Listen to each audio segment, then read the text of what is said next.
वंदे मातरम। आप सभी का नेटवर्क 10 में स्वागत है। चर्चाएं खास के इस खास कार्यक्रम में आज हम बात करेंगे षड्यंत्र के साए में उत्तराखंड। जी हाँ, एक ऐसा विषय है शायद बहुत लोगों को चौंका भी देगा, लेकिन जिस तरह उत्तराखंड के मुख्यमंत्री त्रिवेंद्र सिंह रावत को सुप्रीम कोर्ट से राहत मिली है, सर्वोच्च न्यायालय ने उत्तराखंड हाई कोर्ट के उस आदेश पर रोक लगा दी है जिसमें हाई कोर्ट ने उत्तराखंड सीएम के खिलाफ एक मामले में सीबीआई जांच की मंजूरी दी थी। यह भी गौरतलब है कि सुप्रीम कोर्ट ने अब इस मामले में नोटिस जारी कर जवाब मांगा है। गुरुवार को इस घटना पर सियासी घमासान मचा, लेकिन अब सुप्रीम कोर्ट की इस फटकार के बाद त्रिवेंद्र सिंह रावत को घेरने की कोशिश करने वाले सभी लोग बैकफुट पर हैं। और क्या क्या हुआ इसमें और क्या आगे हो सकता है, और आखिर ऐसे क्या कारण थे कि इस तरीके की बार बार उत्तराखंड में पुनरावृत्ति होती है। बहुत बार इस तरह की घटनाएं देखी गई हैं जिस पर हर ओर से चर्चाएं भी रहती हैं, लेकिन एक साथ साथ जो अफवाहों का बाजार चलता है वो लगातार यहां चलता रहता है। उसी पर आज की चर्चा करेंगे। उससे पहले पेश है एक खास रिपोर्ट।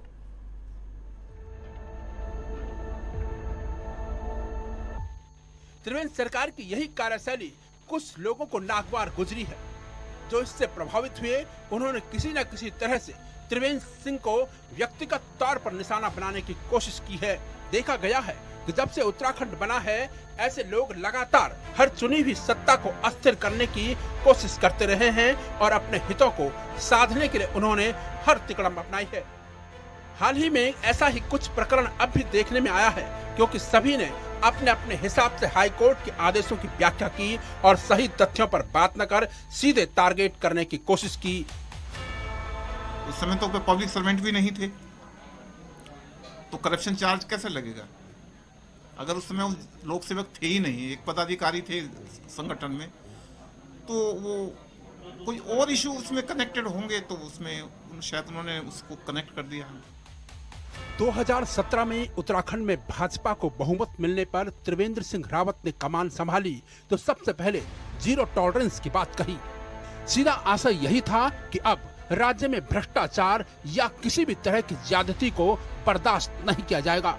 त्रिवेंद्र सिंह रावत ने सत्ता संभालते ही लीक से हटकर कई ऐसे फैसले किए जिसमें उनकी कार्यशैली की स्पष्ट छाप नजर आई। यही माना गया कि वह फैसला लेने में एकदम तत्पर है और जिन चीजों को राज्य के हित में उचित मानते हैं, उन फैसलों को लेने में हिचकते नहीं। त्रिवेंद्र सरकार ने गैरसैंण को ग्रीष्मकालीन राजधानी बनाया। यह त्रिवेंद्र सरकार का एक बहुत बड़ा फैसला है। 4 धामों की प्रबंध व्यवस्था के लिए देवस्थानम बोर्ड की स्थापना करने में वह किसी तरह के विरोध के सामने झुके नहीं। उन्होंने यही माना कि बढ़ते तीर्थाटन और पर्यटन के लिए अब देवस्थानम बोर्ड को लाया जाना जरूरी है। शासकीय स्तर पर उन्होंने कई फैसले किए। मित व्ययता के लिहाज से प्रशासनिक अधिकारियों के विदेशी दौरों पर भी रोक लगी है। हाल में उन डॉक्टरों को पदमुक्त किया गया है जो नौकरी में रहते हुए अपने कार्यक्षेत्र में नहीं जा रहे थे। लेकिन इन सब से अलग त्रिवेंद्र सिंह रावत के नेतृत्व में एक बड़ा कदम यह है कि उन्होंने सचिवालय और मंत्रालय में मंडराने वाले गलत तत्वों पर रोक लगाई है।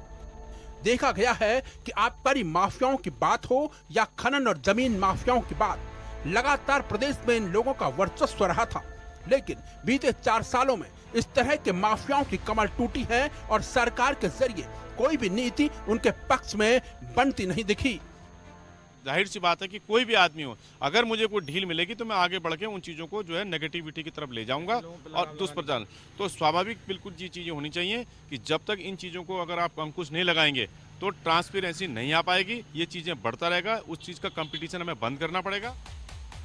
जीरो टॉलरेंस में सत्ता को साफ सुथरा रखने की कवायद में त्रिवेंद्र सिंह रावत ने सबसे पहले ऐसे पहलुओं को प्राथमिकता में रखा। गौरतलब है कि इस दौरान त्रिवेंद्र सिंह रावत के शासन में बड़ा या छोटा घोटाला सामने नहीं आया। वहीं शायद इसीलिए सुप्रीम कोर्ट ने भी तत्काल प्रभाव से चौंकाने वाला निर्णय बताते हुए हाई कोर्ट के फैसले पर रोक लगा दी है और साथ ही इस पर जवाब दाखिल करने को भी कहा है। पर आज हमारे साथ खास मेहमान सभी जुड़ चुके हैं। हमारे साथ प्रदीप कुकरेती जी हैं, राज्य आंदोलनकारी हैं, वरिष्ठ समाज सेवी हैं। आपका स्वागत है। और हमारे साथ वरिष्ठ और हम कहेंगे प्रखर प्रवक्ता मुन्ना सिंह चौहान जी भी हमारे साथ हैं। आपका भी बहुत बहुत स्वागत है। और जल्दी हमारे साथ हरीश रावत जी भी जुड़ेंगे जो पूर्व मुख्यमंत्री हैं उत्तराखंड के। मैं सबसे पहले कुकरेती जी आपके पास ही आना चाहूँगा, क्योंकि मामला बड़ा अगर हम देखें लगातार, अगर इन 20 वर्षों में, क्योंकि ये एक ऐसा विषय है जिस पर बात की जानी चाहिए, एक ऐसा मुद्दा है कि उत्तराखंड के अंदर लगातार अस्थिर सरकारों को लाने की कोशिश होती है और लगातार ये प्रयास रहते हैं लोगों के किसी भी तरीके से जो सरकारें में अस्थिर रहे और जो दुकानें हैं वो चलती रहे। कैसे देखते हैं आप? और क्योंकि उसी से मिलता जुलता ये मामला है उसको भी हम आपके सामने लेके आएंगे, लेकिन हम जानना चाहेंगे कि आखिर क्यों 20 वर्षों के इस कार्यकाल में लगातार कोई भी एक साल ऐसा नहीं जाता होगा जब इस तरीके की चर्चा, इस तरीके के मैटर ना आते हों।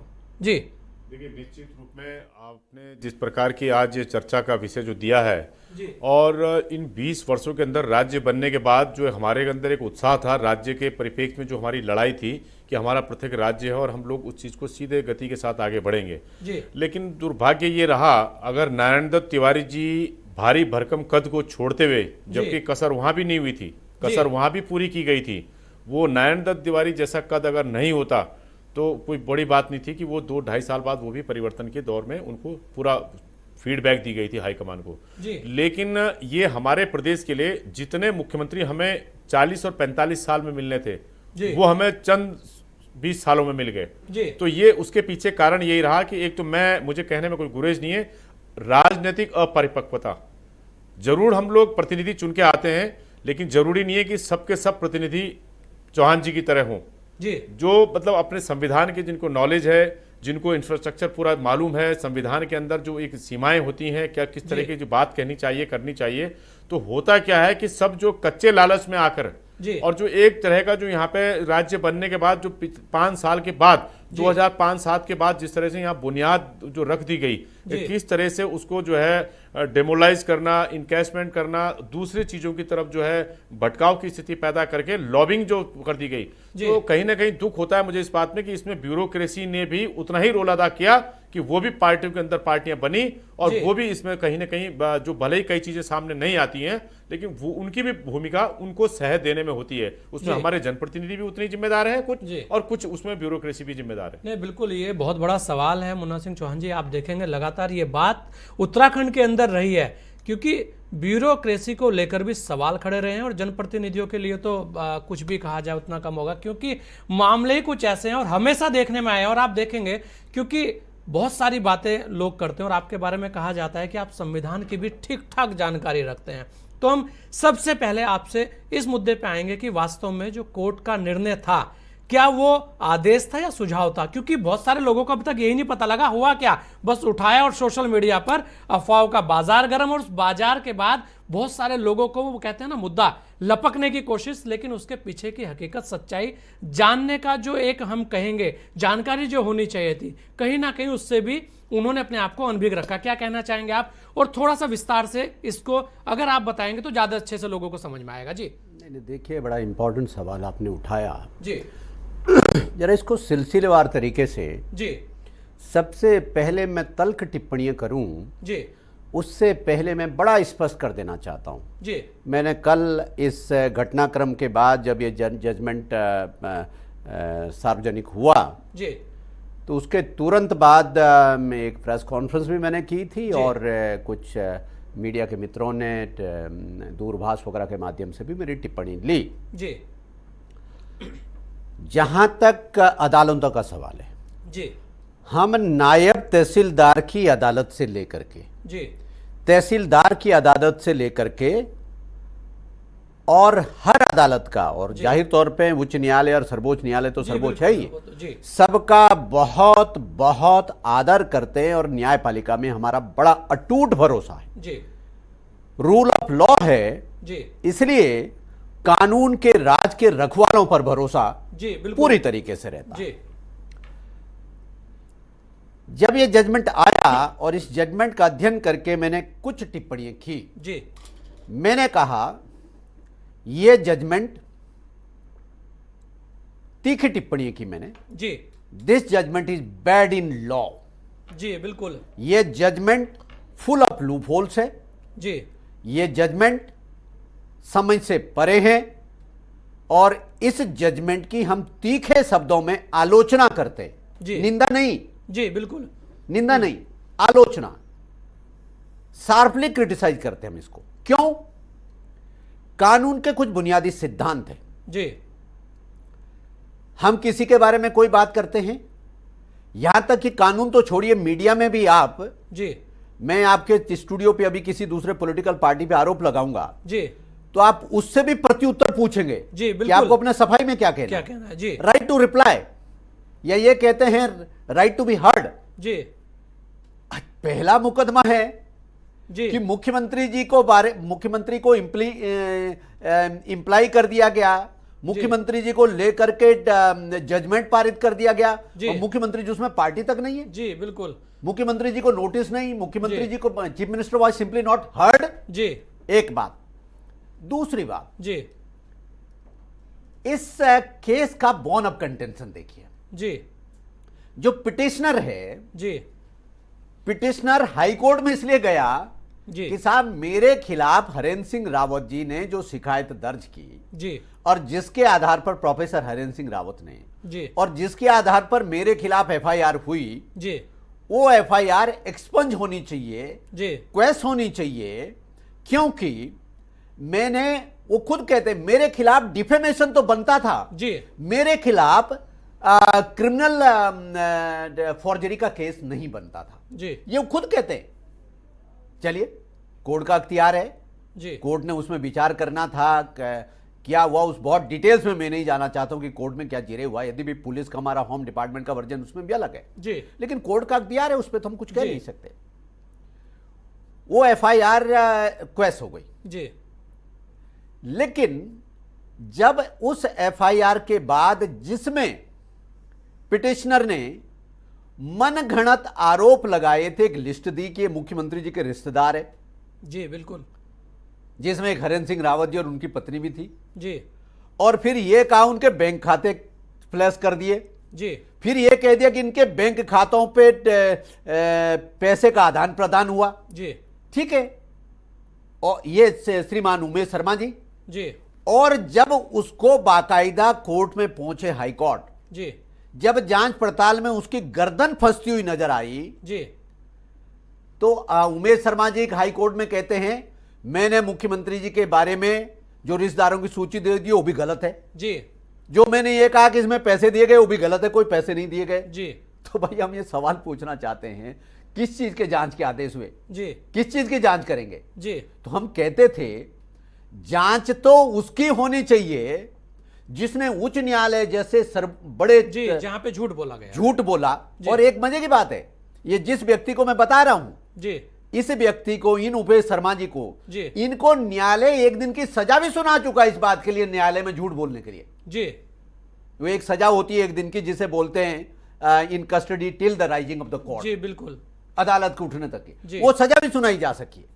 तो इतना अनरिलायबल, इतना अनडिपेंडेबल, जी और इतना मनगढ़ंत कहानी जिस आदमी ने गढ़ी हो, जी और जो अदालत में जाके एडमिट कर रहा है कि मैंने झूठ सूचना ही दी, जी तो हाउ सरप्राइजिंग इज इट जी कि उस आदमी की जिसने कहा सुनी के आधार पर, हियर एंड से बेसिस पर उसने कुछ मनगढ़ंत कहानी गढ़ी, जी और उसके आधार पर माननीय उच्च न्यायालय ने मुख्यमंत्री जी के खिलाफ सीबीआई जांच के आदेश दे दिए। जी। तो इसलिए हमने कहा था कि this judgment is bad in law. जी और ये शायद हमने उसी ये भी का कहा था कि नतीजा निकला है कि जी जजमेंट उच्च न्यायालय की स्क्रूटनी में कतई नहीं टिकेगा। जी और हम, जहां तक रहा सवाल आपका ये जी कि मुख्यमंत्री जी को राहत मिली, जी मैंने शब्दों को जरा ठीक थोड़ा चेंज कर रहा हूं। जी मुख्यमंत्री जी को राहत का विषय तो तब हो जब मुख्यमंत्री जी का कोई गुनाह हो, जी बिल्कुल मुख्यमंत्री जी के खिलाफ कोई केस ही नहीं बनता। जी हकीकत में माननीय उच्च न्यायालय ने जिस प्रकार से आज ना केवल स्टे किया उस जजमेंट को, जिस प्रकार से तल्ख टिप्पणियां भी की, जी। उन टिप्पणियों की व्याख्या हम नहीं कर सकते। जी इट स्पीक्स फॉर इटसेल्फ। जी बिल्कुल जिसमें अदालत ने कहा कि आपने ऐसे चीज के लिए अपनी इनहेरेंट पावर इन्वोक कर ली, जी। जिस शिशु को रेजी नहीं किया गया बिल्कुल था। चौंकाने वाला एक आदेश चौंकाने वाला वो है। जी और ऐसे उसमें आपने इतना हार्श ऑर्डर, जिसमें इतना हार्श ऑर्डर है उसमें मुख्यमंत्री पार्टी तक नहीं है। जी तो ये तीन remark, it speaks volumes about the जी। The the the the the the the illegality और या ये कह लीजिए इलीगलिटी और the loopholes of the case. जी तो कुल मिलाकर के मैं उत्तराखंड के जनमानस से कहना चाहता हूं, जी जैसा कि आपने अभी मुझसे पूर्ववर्ती आदरणीय प्रदीप जी से, जी क्योंकि बहुत न्यूट्रलिटी के साथ वो बात करते हैं, जी एक भावनात्मक है, कमिटमेंट है उनका जी इस नवसृजित राज्य के बिल्कुल प्रति, एकदम आंदोलन साफ किए, अपने बोलते हैं, जीवन इसलिए दिए, हम- अपने जी जीवन दिए और बिना किसी प्राप्ति की इच्छा जी के दिए। जी तो उन्होंने भी एक पीड़ा सी जाहिर की जी कि क्या इस प्रदेश में यही रहेगा जी कि यदि कोई स्टेबल गवर्नमेंट तो उसको केवल डिस्टेबलाइज करो। जी बिल्कुल, यही एक खास बात है और इसी पर हम आज और ये इसलिए चर्चा कर जो रहे हैं। डिबेट जी का आपका केंद्र बिंदु है, जी। मैं फिर कह रहा हूं बहुत जिम्मेदारी पूर्वक कह रहा हूं जी कि इस तमाम सारी में से कंस्पिरेसी कह रहा हूं, जी में से षड्यंत्र कह रहा हूं। जी ये षड्यंत्र कहीं ना कहीं त्रिवेंद्र सिंह रावत जी की छवि को बिल्कुल, खराब और करना, हमने, उनकी बिल्कुल, इमेज को मोहन टार्निश सिंह जी, करने का, हम तो किसी भी उनको run down इसीलिए करने जी के लिए बिल्कुल और उनको डिस्टेबलाइज, उनकी जी सरकार को ये destabilize इसलिए करने हमने, के लिए क्योंकि हमने थोड़ा सा विषय को इसे बढ़ाया है, हमने कहा षड्यंत्रों के साए में उत्तराखंड, और उसमें हमने सभी पार्टियों को लिया है, क्योंकि लगातार ये घटना एक पार्टी के साथ नहीं होती, यहां पर तो हर कोई इसका शिकार रहा है। और हमारे साथ हरीश रावत जी भी जुड़ चुके हैं। हरीश रावत जी, जिस तरह से पिछले 3 दिनों से आप देख रहे थे कि लगातार जो हम कहेंगे कि एक तरीके से जो उत्तराखंड का राजनीतिक तापमान है वो बढ़ा हुआ था, उसके बाद कुछ चीजें ऐसी रही, क्योंकि आप हर चीज के लिए आपके सामने सारी चीजें रही हैं, आपके सामने भी वही परिस्थितियां थी। शायद हम ये कहेंगे कि इस तरीके की घटनाएं उत्तराखंड में लगातार चलती रहती है। आप क्या कहना चाहेंगे, क्योंकि अब तो हाईकोर्ट के निर्णय के बाद सुप्रीम कोर्ट का निर्णय भी आ गया है, लेकिन हमारा सवाल उससे थोड़ा इतर है कि क्या वास्तव में उत्तराखंड के अंदर इस तरह से सरकारों के, हम कहेंगे, अगेंस्ट में जाकर एक साजिशें होती हैं? क्या यहां पर बाहरी तबका जिसे कहा जाता है, माफियाओं का एक तबका जिसका नाम है, वो हावी रहता है? क्योंकि आप भी बहुत सारी चीजों को देख चुके हैं। हरीश रावत जी।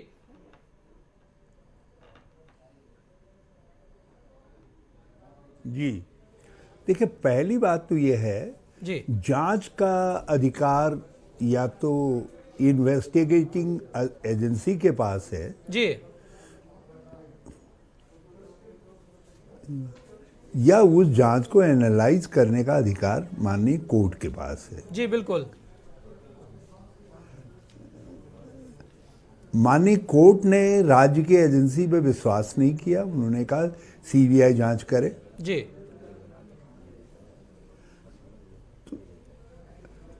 तो सत्तारूढ़ दल को ये चाहिए कि भाई आप यदि जनता की नज़र में निष्पक्ष साबित भी करना चाहते हैं अपने आप को, जी। तो कम से कम जांच की उस प्रक्रिया को तो पूरी होने दीजिए।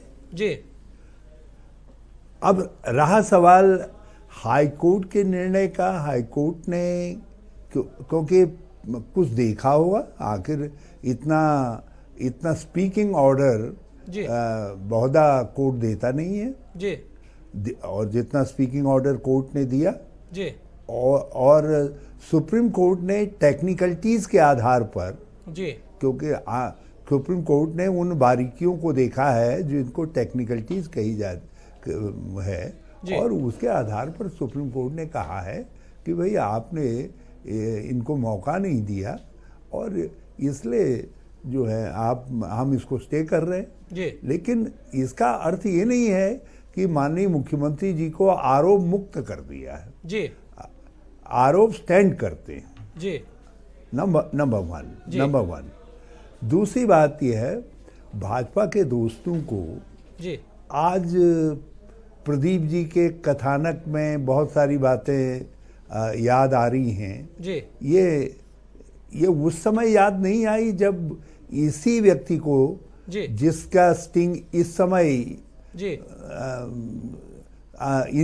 इनके शरीर में चुभ गया है, जी तो उस समय इनको याद, हमारे वक्त में तो इनको भगवान की तरीके से इनकी आरती कर रहे थे, कह रहे थे तुम ही हो सब कुछ हमारे, और हम उस व्यक्ति के एक ऐसे स्टिंग को, जिस स्टिंग में न विधायक कोई मौजूद है, न पैसा कहीं पर मौजूद है, और एक व्यक्ति हवा में मुझसे कह रहा मैं तुम्हारे लिए विधायक जुटा दूंगा, तुम्हारे लिए पैसा भी मैं दे दूंगा, और मैं हवा में उससे कह रहा हूं कि अच्छा भैया कर देना, जब कर दोगे तो तुम मुझसे ज्यादा ले जाना चल करके।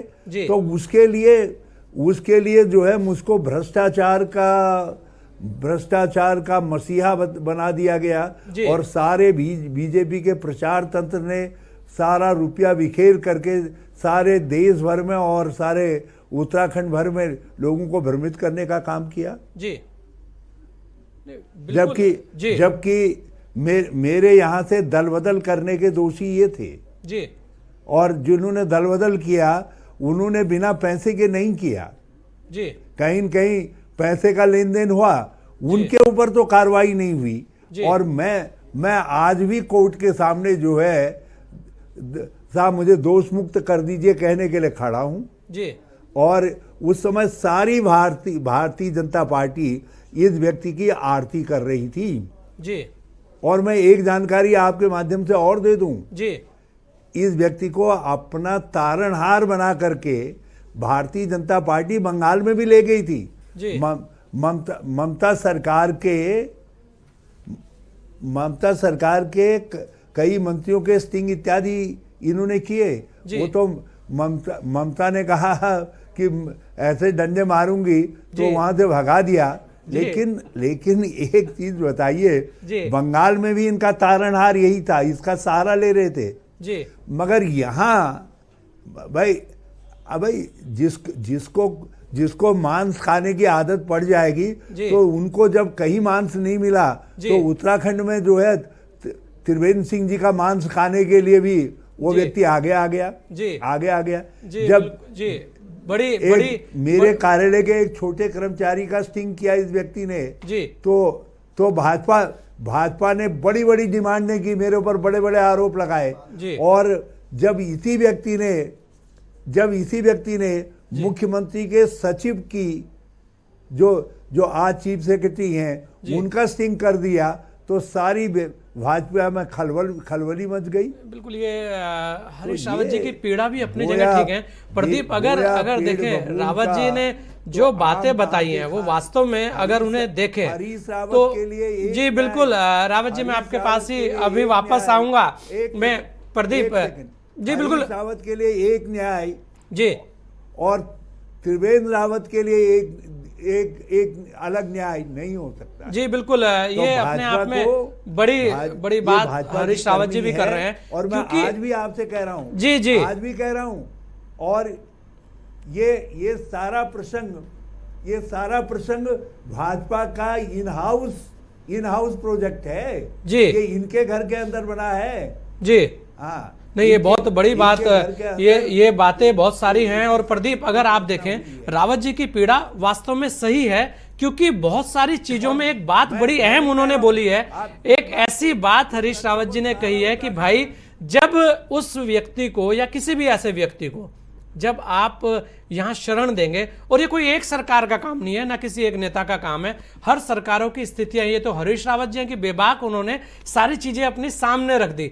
वास्तविकता यही थी कि कहीं ना कहीं बढ़ावा देने वाले वो लोग कौन है जो इस तरीके की घटनाओं को अंजाम दिलवाते हैं, क्योंकि ये भी एक बहुत बड़ा षड्यंत्र चलता है। इसीलिए हमने इसका आज प्रदीप भाई, क्योंकि लोगों को लग रहा होगा कि यार षड्यंत्रों के साए में उत्तराखंड कहीं ना कहीं ये भाजपा और ये हम सभी की बात, इसलिए हमने हरीश रावत जी को भी साथ में जोड़ा, क्योंकि बोलने की हिम्मत भी चाहिए। और वो हिम्मत हमें लगता है क्योंकि हरीश रावत जी भी बड़े अच्छे से सारी चीजें बोल देते हैं, उसमें सच्चाई भी रहती है, पीड़ा भी। और वास्तविकता यही है कि जब ऐसे लोगों को यहां बढ़ावा दिया जाएगा तो फिर इस तरीके की घटनाएं तो आएंगी, लेकिन उसके पास जो शामिल लोग हैं जी उनके चेहरे भी उजागर होने चाहिए।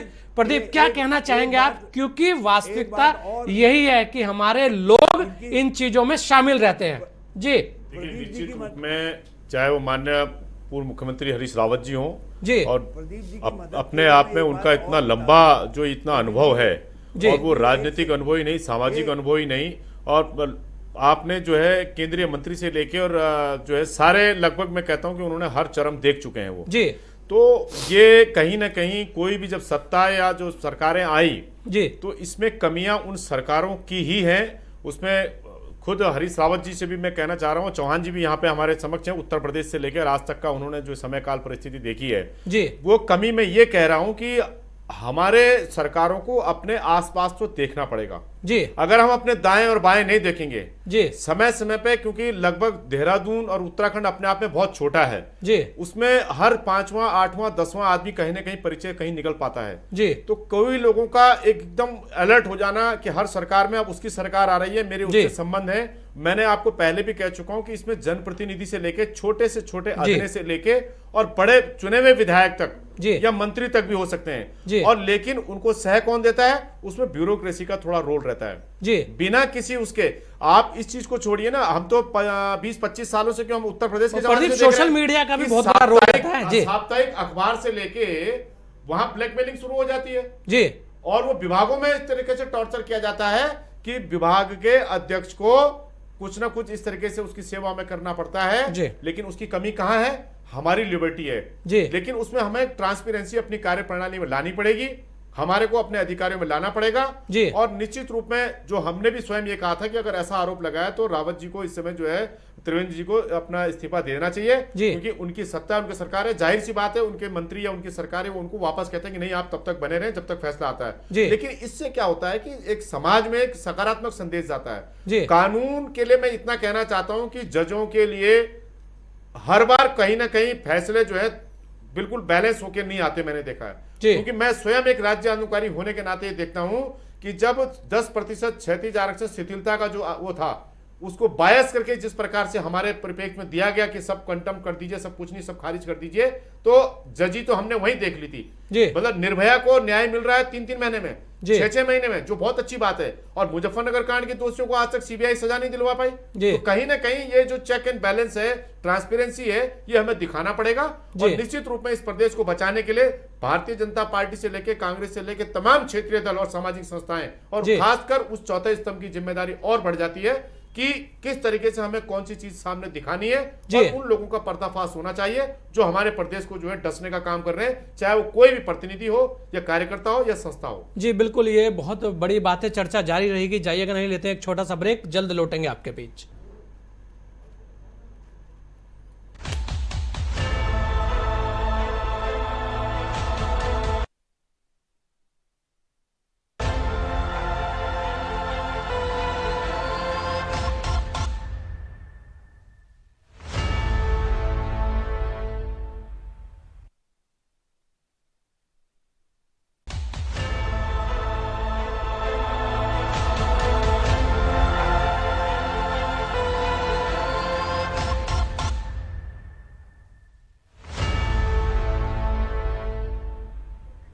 ब्रेक के बाद आपका स्वागत है। आज हम चर्चा खास में चर्चा कर रहे हैं सुप्रीम कोर्ट के निर्णय की, और उसके साथ ही एक खास और बात है कि षड्यंत्रों के साए में उत्तराखंड, जी हाँ, लगातार उत्तराखंड अब 20 वर्ष का है उत्तराखंड है, लेकिन इस 20 वर्षों में क्या क्या नहीं झेला है इस उत्तराखंड ने। और हमारे साथ इसी पर खास मेहमान सभी जुड़े हुए हैं। मुन्ना सिंह चौहान जी, अगर हम बात करें जब क्योंकि देखिए बहुत सारे तथ्य आपके सामने हैं, बोलने के लिए कोई कुछ भी बोलेगा, क्योंकि आपको भी कहा जाता है कि आप भी बेबाकी से सब चीजें स्वीकार भी कर लेते हैं और बोल भी देते हैं। ऐसे में एक बात बहुत ही सही है, कहां तक सत्ताओं को, हम कहेंगे या सरकार पक्ष हो या विपक्ष, कहां तक ऐसा होना चाहिए कि इस तरीके के लोगों को, चाहे वो कोई भी है, हम कहेंगे मीडिया के लोगों और या किसी एनजीओ के लोगों या कोई बाहरी तत्व, कहां तक आपको लगता है कि ऐसे लोगों का प्रयोग करना चाहिए और फिर वो प्रयोग वापस उल्टे भी पड़ते हैं? क्योंकि ये भी अपने आप में एक बात हमेशा से बनी रही है और इसी बात को हरीश रावत जी ने भी उठाया है कि कहीं ना कहीं जो इस तरीके के लोग होते हैं उनकी जब आप मदद करते हैं तो कभी कभी वो मदद वापसी भी आपको लेनी पड़ती है और फिर वापस आपको दूसरों से मदद मांगनी पड़ती है। ऐसे ही किस्से लगातार उत्तराखंड में बनते आ रहे हैं।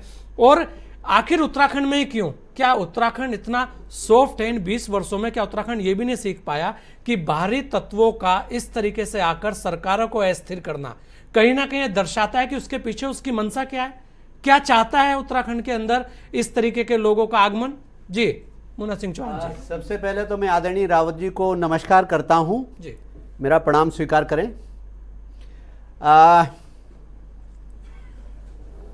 रावत जी कि जिसे कहना चाहिए दर्द भी मैं समझता हूँ। जी और उस तरफ मैं चर्चा में जाना नहीं चाहता था, लेकिन उन्होंने शुरुआत कर दी। जी और इस पर्टिकुलर केस में जो पिटिशनर हैं जी उसी से उनका तात्पर्य उमेश शर्मा से, जी और उन्होंने एक ऑब्लिक रेफरेंस के तौर पर क्या बल्कि खुले तौर पर कहा भी जी कि ये वही व्यक्ति है जिन्होंने आपका भी स्टिंग ऑपरेशन जी करने का जिनके बारे में कहा जाता है, जी और जिस पे लेकिन हो क्या रहा है कि आदरणीय रावत जी ने जी अपना मलबा हमारे ऊपर डाल दिया। जी मैं कल देख रहा था, जी कल कांग्रेस भवन पे कांग्रेस के प्रदेश प्रभारी जी, कांग्रेस के प्रदेश अध्यक्ष जी माननीय नेता प्रतिपक्ष जी और स्वयं श्रद्धेय हरीश रावत जी। जी उस प्रेस कॉन्फ्रेंस में मौजूद थे। जी उसमें इन महाशय को, इन पत्रकार को, इन उमेश शर्मा जी को जी इस प्रकार से पेश किया गया जैसे लोकतंत्र के जी। झंडा बरदार हो। जी ये इतने बड़े पत्रकार है, ये जनतंत्र की सेवा कर रहे थे, पत्रकारिता इनका अधिकार है जी। इनकी आवाज दबाने की कोशिश की गई। जी तब मेरे दिमाग में एक ख्याल आया जी कि भाई राजनीतिक परिस्थितियां बदल सकती है, जी थोड़ी देर के लिए पार्टी भी बदल सकती है, जी लेकिन व्यक्ति तो नहीं बदल सकता ना। जी मुन्ना सिंह चौहान है तो मुन्ना सिंह चौहान ही रहेगा, जी। आदरणीय हरीश रावत जी है तो हरीश रावत जी रहेंगे, जी वो उमेश शर्मा जी है तो वही रहेंगे। जिन उमेश शर्मा जी के बारे में जी हरीश रावत जी के उस तथाकथित स्टिंग के मुकदमे के दौरान जो पिटीशन है उसके दौरान जी कांग्रेस पार्टी ने खूब कहा जी कि अनडिपेंडेबल है, अनरिलायबल है, जी भरोसे लायक नहीं है, जी। इनके खिलाफ इतने मुकदमे हैं, जी ये इनका व्यक्तित्व की ये दिक्कतें हैं, ये फलाना करते हैं, ढिमकाना करते हैं। जी और उन्हीं के बारे में जी जी कहा गया, अदालत में कहा गया, और उनके द्वारा कहा गया जो उस समय भी कह रहे थे, जी जो उस समय कह रहे थे उन्हीं के द्वारा कहा गया। जी। ये तो पत्रकार है, इनका तो उत्पीड़न किया जा रहा है। जी इन्होंने तो यदि सपने में भी कोई बात कह दी तो उसे सच मान करके उस पर आदेश होना चाहिए, जी इस पे तो रिपोर्ट होनी ही चाहिए, जी कम से कम सीबीआई जांच तो होनी ही चाहिए। जी आदरणीय हरीश रावत जी अभी भी कह रहे हैं कि जांच कराने में क्या हर्ज है। जी आपको क्या हर्ज था भाई? जी सवाल यह है, let us get down to the core issue, जी जो फंडामेंटल इशू है। जी मैं अंदर बाहर भी ज्यादा नहीं किसी को मानता, जी इस शब्दावली को भी मैं बहुत ज्यादा खरीद नहीं सकता। जी मैं एक बात कह रहा हूं जी कि उत्तराखंड में के पावर कॉरिडोर्स में, जी उत्तराखंड के सत्ता के गलियारों में जी पावर ब्रोकर्स, जी जिन्हें सत्ता के दलाल कहते हैं, जी जो ब्लैकमेलिंग करके, जी जो दबाव बना करके उल्लू सीधा करने की बात करते हैं, उन पे नकेल कैसे कसी जा। जी और मैं इस बात के लिए सराहना करूंगा, दम के साथ कह रहा हूं, जी कम वोट में जी जो मर्जी हो, एक नहीं 10 रिट पिटीशन करें। जी त्रिवेंद्र सिंह रावत के 3.5 साल के शासनकाल में जी। उन्होंने ये साबित किया जी। कि उनके शासनकाल में पावर ब्रोकर्स की एंट्री जी। मुख्यमंत्री के कार्यालय चतुर्थ तल पर पूरी तरीके से वर्जित रही। जी और ये उसका नतीजा था, ये हताशा, ये निराशा, ये फ्रस्ट्रेशन की वजह से, जी। उसकी वजह था कि लोगों ने ये षड्यंत्र किया। जी अब मैं आदरणीय हरीश रावत जी के मौजूदगी में जी। ये जुर्रत कर रहा हूं, हिम्मत कर रहा हूं, जी मेरे बहुत वरिष्ठ है, बहुत आदरणीय है, निजी तौर पर बहुत सम्मान उनका करता जी। हूं, उनके अनुभव का कोई सानी भी नहीं है। जी मैं ये कह रहा हूं, क्या कांग्रेस पार्टी ने जी अब उन्हीं उमेश शर्मा जी से जी। आपका तथाकथित स्टिंग करने वाले, जी आपका तथाकथित स्टिंग करने वाले, क्या उनके साथ कोई सांठगांठ कर ली जी कि अब उनके उज्जवल चरित्र का बखान कर रहे हैं जी। और उनके कंधे पे रख करके सिर ना पैर जुलाहों में लठम लट, बिना किसी कारण के कंधे पे चढ़ करके, उतावले होकर के, अधीर होकर के, लालायित होकर जी। के और अनर्गल बयानबाजी मुख्यमंत्री जी के खिलाफ कर रहे हैं। जी हम आपसे कह रहे हैं पिटिशनर की जब गर्दन फंसी तो बाकायदा कोर्ट में जाकर के एडमिट करते हैं जी कि मुख्यमंत्री जी के रिश्तेदारों की जो हमने सूची दी थी वो मुख्यमंत्री के रिश्तेदार नहीं, जी उनके जो हमने खाते बताए थे उन खातों पे कोई लेन देन नहीं हुआ। जी तो भाई फिर हम ये पूछना चाहते हैं, जांच मुख्यमंत्री की होनी है कि उसकी जांच होनी है? जी हरीश रावत जी, तो कुल मिलाकर बिल्कुल, के बहुत कुल सारे मिलाकर जी के कुल मिलाकर के साहब, मैं उत्तराखंड के जनमानस से फिर कह रहा हूं, जी और त्रिवेंद्र सिंह रावत जी का डे 1 का रिजॉल्व है, जी सरल है, ग्राउंडेड है, सज्जन होना, सरल होना कोई गुनाह नहीं है, जी हाई प्रोफाइल दिखते नहीं हैं, जी लेकिन जी उन्होंने लेटर एंड स्पिरिट जी ना केवल शब्दों में जी बल्कि भावना से भी जी खुद अनुसरण किया। उन्होंने भ्रष्टाचार के खिलाफ जीरो टॉलरेंस के बिल्कुल, रिजॉल्व पर जी। अडिग टिके रहे जी। और इसलिए मुझे तो ये लगता है, बिल्कुल, मुझे तो ये लगता है साहब जी। कि जिस तरीके से आज उमेश शर्मा का कंधा रख करके कांग्रेस के नेता जी उनका महिमा मंडन कर रहे हैं, जी। उससे तो मुझे लग रहा है जी। कि आदरणीय हरीश रावत जी कहीं जी। अपने तथाकथित इंटरेस्ट का आपकी पार्टी ने जी। उमेश शर्मा जी से समझौता करके जी। और इस कंस्पिरेसी को रचने में उनकी मदद तो नहीं की पड़ती? जी ये बिल्कुल, बहुत सारे हरीश रावत जी हरीश रावत जी भी हमारे साथ हैं। बहुत सारे सवाल मुन्ना सिंह चौहान जी ने दागे हैं, लेकिन सरल स्वभाव और जमीन से जुड़े होने की बात तो उन पर भी लागू होती है। कहा यही जाता है कि हरीश रावत जी भी जमीन से जुड़े व्यक्ति हैं और बहुत सारी चीजों को समझते हैं और बोलते भी हैं, और बोलते बड़े सपाट हैं। ऐसा नहीं है, गलती होती है स्वीकार भी करते हैं और बातों को सामने बेबाक रखते हैं। जी हरीश रावत जी क्या कहना चाहेंगे, क्योंकि बहुत सारी बातें सामने आई है और हम चाहेंगे कि आप ही सब बातों का एक एक करके जवाब दें। जी हरीश रावत जी।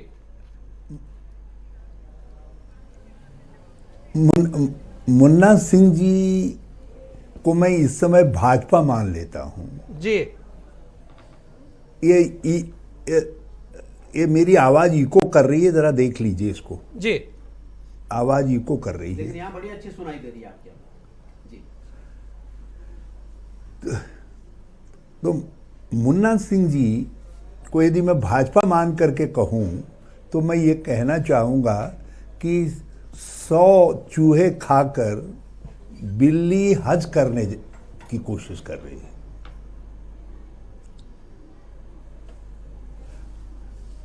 इन्होंने जिस समय मेरे खिलाफ मेरा स्टिंग सामने आया, जी वो केवल स्टिंग था, जी जो केवल स्टिंग था, जी कोई वेरीफाइड स्टिंग भी नहीं था। जी और इनके राष्ट्रीय नेतृत्व ने, जी इनके एक मंत्री ने उसको जारी किया जी और मेरे इस्तीफे की मांग की। जी और यहां से लेकर के दिल्ली तक जी। और देश भर की राजधानियों में भाजपा ने केवल एक अनवेरीफाइड स्टिंग के आधार पर, मैं उस समय तो वेरीफाइड स्टिंग नहीं था जी और इन्होंने मेरे इस्तीफे की मांग की। जी अंतर समझ लीजिए।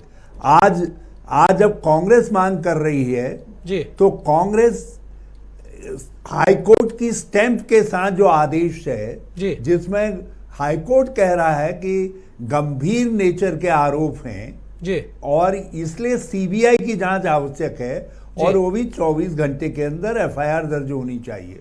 जी तो क्या एक बात बताइए कि हम क्या साधु संत हो गए हैं कि हम इनके इस्तीफे की मांग नहीं करेंगे?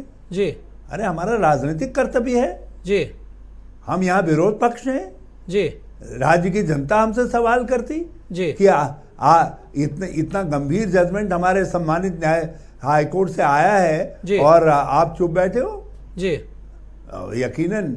और अभी जब तक सुप्रीम कोर्ट से फाइनली जो है मामला सेटल नहीं हो जाता है, जी। तब तक ये मामला अलाइव है, जी। ये मामला जिंदा है। जी देखिए अंतर देखिए, हरीश रावत का अनवेरीफाइड स्टिंग, जी अनवेरीफाइड स्टिंग भाजपा पब्लिश करवाती है जी और उनके मंत्रीगण उसको जारी करते हैं, केंद्रीय मंत्री। जी। और देश भर में जो है प्रेस कॉन्फ्रेंसेस की जाती हैं जी। और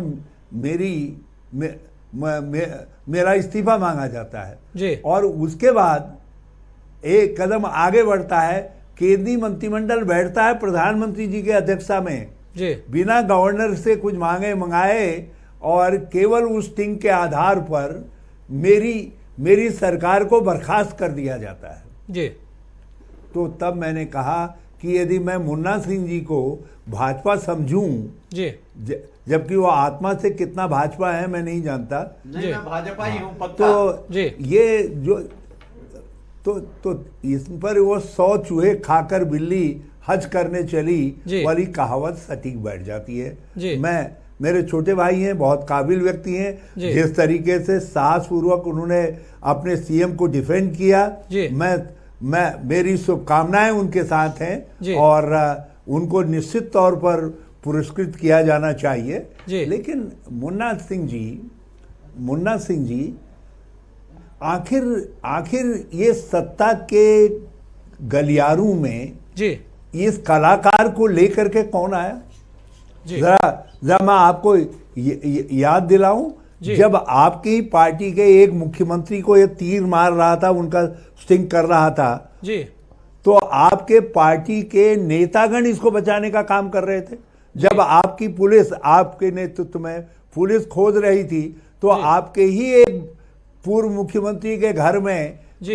ये व्यक्ति रह रहा था, जी वो उसको बचाने के काम में लगे थे। जी और जब कांग्रेस की गवर्नमेंट आई तो इस व्यक्ति को बचाने के लिए भाजपा के नेतागणों ने, जिनमें से आपके पूर्व अध्यक्ष भी सब हैं, उन्होंने लंबे लंबे खत लिखे। जी हैं? हमारे पूर्व मुख्यमंत्री को, जो आपके अब गेस्ट आर्टिस्ट हैं, भाजपा के इस समय सिरमौर नेता हैं श्री विजय बहुगुणा जी, उनके नजदीकी थे।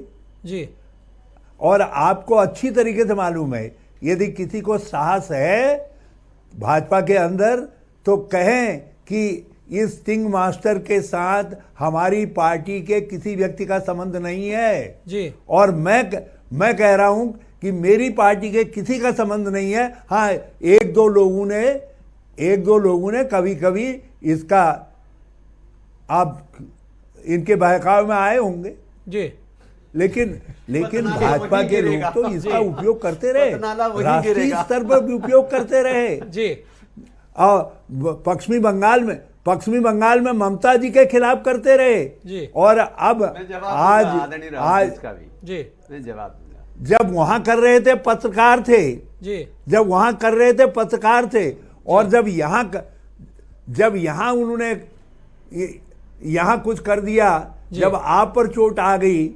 तो आज आप हमसे कहते हैं कि साहब आप उसको महिमा मंडित कर रहे थे। महाराज, आप तो उसको पहले ही उसको ग्लोरीफाई कर चुके थे। जी बिल्कुल। मुन्ना जी आपके पास ही आऊंगा। आप तो जिस समय तक मेरे सिंह किया था तब तक इनकी आराधना कर रहे थे, तुम्हें भी माता, तुम्हें पिता। जी बिल्कुल, ये भी बहुत सारी बातें, बहुत सारी चीजें हरीश रावत जी भी बता रहे हैं। मुन्ना सिंह चौहान जी, एक लास्ट सवाल, क्योंकि समय भी कम है, और उसके बाद मैं रावत जी से भी 1 मिनट में उनसे भी रखूंगा एक बात। जी रावत जी, मैं आपके पास ही आ रहा हूँ, एक सवाल बस। जी सेकंड में और जी बोलिए एक सेकंड, जी बोलिए, एक मिनट बोलिए जी, एक मिनट एंकर महोदय, 1 मिनट जी बोलिए। 1 मिनट और। मुझे अफसोस इस बात का नहीं है कि मेरी सरकार चली गई जी, लेकिन उससे जो राजनीतिक स्थिरता आई जी, 6 महीने हमारा बजट जो है जी पास ही नहीं हो सका, गोल हो गया 6 महीने हमारा बजट जी। 1 साल हमारे डेवलपमेंट का पूरा खा दिया जी भाजपा ने, और इन्हीं कलाकार महोदय के कारण खा दिया। और उस समय उनका सहारा लिया आप सब ने, इनकी बनाई हुई नाव पर आप तैर करके सत्ता तक पहुंचे हैं मुन्ना सिंह जी। जो आज आपकी सरकार है उसके जनक जिस व्यक्ति का नाम आपने आज स्टिंग मास्टर के रूप में लिया है, ये व्यक्ति जो है नाम लेने में, ये father of present BJP government.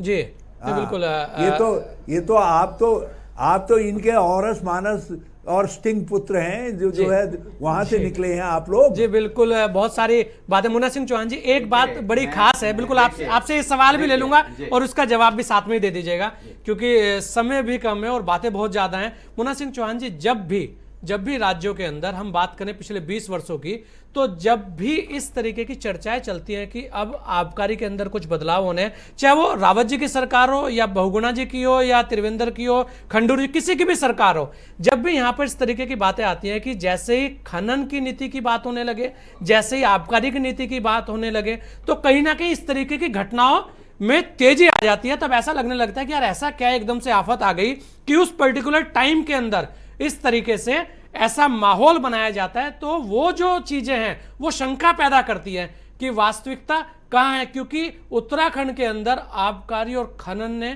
क्या क्या कहर नहीं ढाया, उसके सब भुक्तभोगी हैं। अब मैं आपसे बात लूंगा जी। मैं फटाफट 2-3 बातें कहता हूं जी। एक तो आदरणीय रावत जी ने आदरणीय बहुगुणा जी के बारे में टिप्पणी की जी कि वो गेस्ट आर्टिस्ट हैं जी।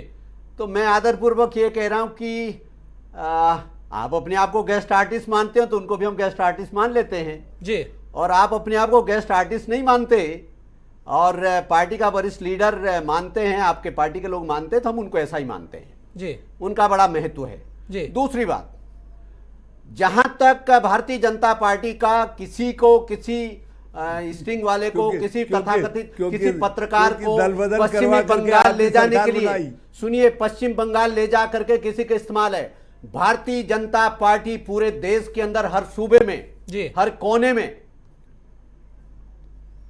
चुनाव अपने पार्टी के कार्यक्रम जी, अपनी आइडियोलॉजी, अपने नेताओं के क्रेडेंशियल्स, उनकी क्रेडिबिलिटी, अपने लीडरशिप की क्रेडिबिलिटी, प्रधानमंत्री, राष्ट्रपति, राष्ट्रीय अध्यक्ष की क्रेडिबिलिटी और अपने विशाल जी, संगठन का जो कार्यकर्ता है, जो हमारे देवतुल्य कार्यकर्ता, उनकी ताकत पर चुनाव लड़ते हैं।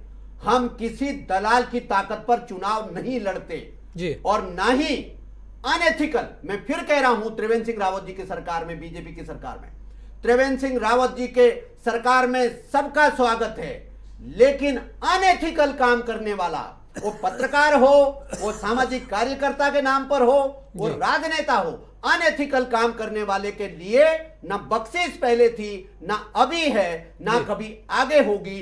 कितनी ही अपीलें करते रहे, कितने ही मुकदमों में फंसाने का वो कोशिश करें, और निश्चित रूप से मैं फिर दोहरा करके कह रहा हूं, त्रिवेंद्र सिंह रावत 100% खरे हैं, 100% खरे रहेंगे।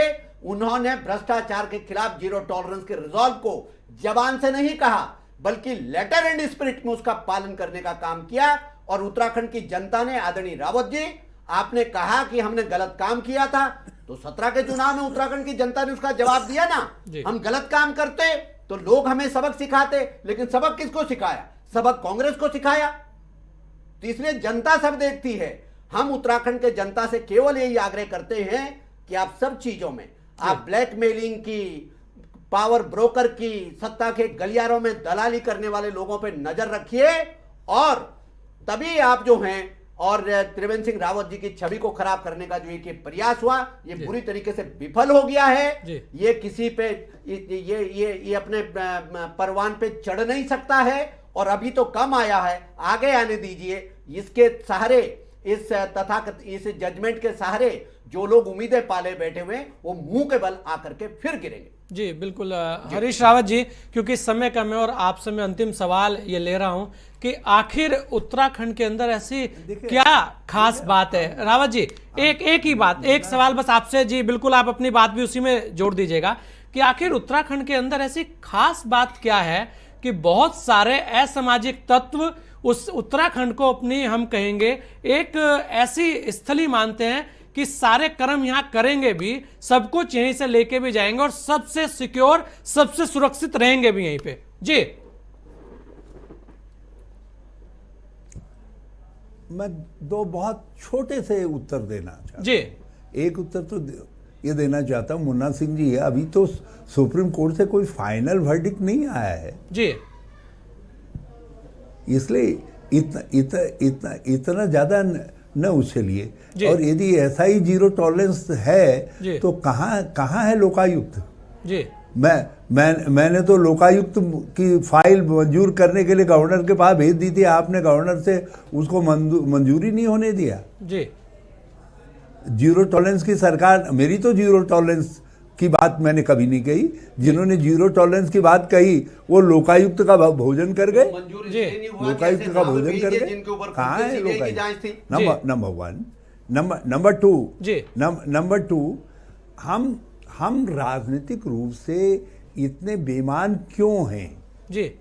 ये लोग, आपने जो सवाल किया कि ऐसे लोग क्यों फायदा उठा पा रहे हैं जी, देखिए मैंने एक सीधा प्रश्न किया जी, कि इस व्यक्ति का संबंध जो है भाजपा के अंदर के लोगों से ही है जी। नहीं, हमसे कोई संबंध नहीं। और मैंने बताया भी किस तरीके से संबंध तो पत्रकारिता के क्षेत्र में घूमने वाले सब लोगों किया।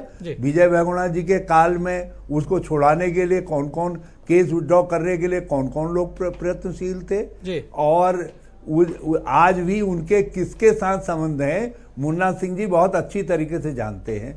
लेकिन मुन्ना सिंह जी को मैं स्पष्ट वक्ता मानता था, कोई राजनीतिक स्पिन डॉक्ट्रिन भी जानते हैं, मगर इतना जो है ऐसा नहीं है कि पूरा घोंगा निकल जाए और कह दें कि कुछ हुआ ही नहीं करके।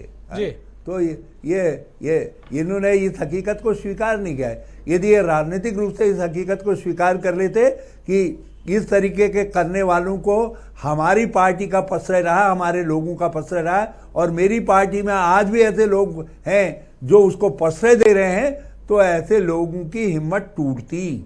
जी बिल्कुल रावत जी, आप तो स्वीकार कर रहे हैं ना कि कांग्रेस में ऐसे लोग हैं जो इसलिए देते हैं। एंकर महोदय, आपके प्रश्न का यही उत्तर है। बिल्कुल, आप सभी लोगों ने अपना कीमती समय दिया, उसके लिए बहुत बहुत धन्यवाद।